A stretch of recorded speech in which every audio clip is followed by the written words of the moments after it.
VelociPastor is quite possibly the perfect movie. It's 70 minutes long. Right there. So great. So great. So happy for that. Bryan Danielson has wrestled longer matches this year, probably. Yes. You include entrance times and stuff? 100%. Yeah. So there's that. We talk a lot about movies that don't know what they are or what they're trying to be, and that being like their fatal flaw. Just last week, we were talking about the non-committal. Yep. This movie knows exactly what it is. Before we started recording, we talked about how The Room usually has the title of being the worst movie ever. That movie was set out to make a great movie. Like the idiot who wrote the damn thing. Who remember go back and watch that one. If you're a late addition to the whole thing, go back and watch when we watched The Room, because I found the original script, not the shooting script, the original script. They cut out the best scene, from it. Alex. They cut the best scene out of it, where he's a vampire and nobody cares about it. Much like on NXT this week, where Isla Dawn was invisible, but nobody did. That had a real budget and actually authentically tried to be a good movie. This movie The Room wanted to be a good movie and failed miserably. This wanted to be a bad movie and succeeded deliciously. God, it was like they knew exactly what it was. It's the worst movie ever made, and I love it so much. Like how did that's the best way for me to describe it. It's the worst movie ever made. I mean, just from a standpoint of, if you were trying to make a good movie, you would not make this movie, right? Right. So and it was so bad that it was the greatest thing I've ever seen.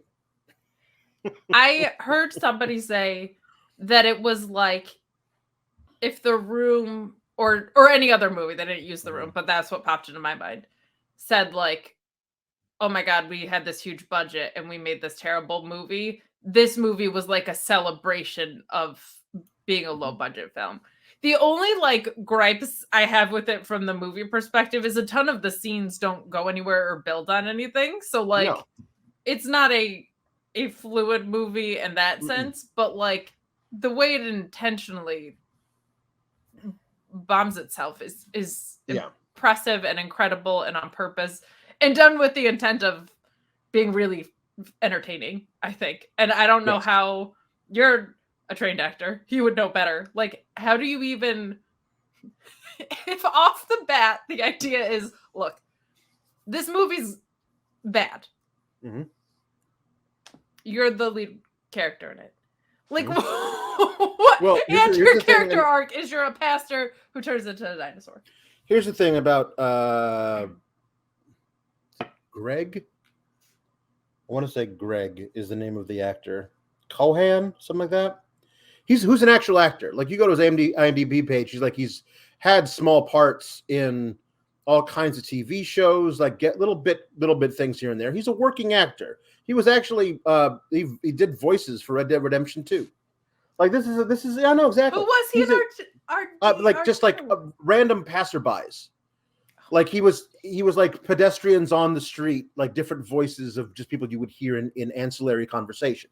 Look at that. Yeah, which actually that came out the same year as this. So, he was riding high on the hog. Big year for him. But the character of Doug Jones, Pastor Doug Jones, great name right off the bat. Right. It is required for the actor play it absolutely straight. I don't mean not gay. I mean down the middle, honest. He never thinks he's in a movie. He never comments on what is going on. He's not playing it for laughs. The fact that he is not playing it for laughs is what makes it so funny. That's so interesting to me, because this is so funny that we're this is an artistic analysis in a way of this hilariously silly thing. I don't know if this qualifies as a parody, because it's not particularly clever or witty or No. satirical on its head, other than the fact that it's low budget. It's just a bad low budget film. So like, Right. if that's the acting challenge in a parody, I completely get that, because you're contrasted against all these things, right? But like, this is just a bad movie. This is not all that. There's pokes at certain things, the special effects certainly, and whatever, but like special effects. But this wasn't. Gremlins 2 was very witty on itself. Right. This is not witty. This is just a bad low budget movie. Right. That's 70 minutes long. It's something along the lines of, okay, so everyone else in this movie is allowed to poke fun at how stupid everything is, but Doug isn't, and that's why it works. That's why he's our main character. The absolutely absurd character of Frankie Mermaid the Pimp is allowed to. Frankie Mermaid. Let's start there. And why is he called Frankie Mermaid? Because he's swimming in bitches. That's why he's called Frankie Mermaid. Which, like, honestly, in and of itself, the character of Frankie Mermaid, who is so named because of all the bitches he is swimming in, correct, is not a character so absurd he could not exist in an actual movie. Guy Ritchie, I'm sure, has come up with the idea of a pimp named something like Frankie Mermaid, just got cut out in the script editing process.